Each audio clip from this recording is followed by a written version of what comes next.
તમારા બધાનું 21 જન્મનું જ્યારે પુણ્ય ભેગું થયું છે ત્યારે આ પંડાલની અંદર બેસી અને તમે ભગવાન કૃષ્ણની કથા સાંભળવા માટે આવ્યા છો. આ કોઈ સામાન્ય ગ્રંથ નથી. અને એટલે તો આપણે એને પોતાના મસ્તક ઉપર પધરાવી અને સુંદર મજાની પૂધી યાત્રા કરી છે.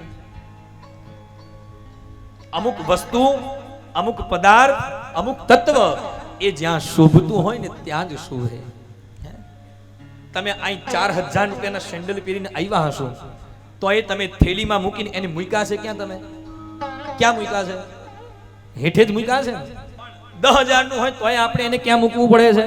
હેઠે મૂકવું પડે છે. પણ આપણા ઘરની અંદર રહેલી જૂનામાં જૂની કદાચ કોઈ ગીતા હશે, કદાચ કોઈ શ્રીમદ ભાગવત હશે, કદાચ કોઈ શિવ મહાપુરાણ હશે, રામચરિત માનસ હશે, કે પછી દેવી ચરિત્રની કથા એટલે દેવી ભાગવત હશે.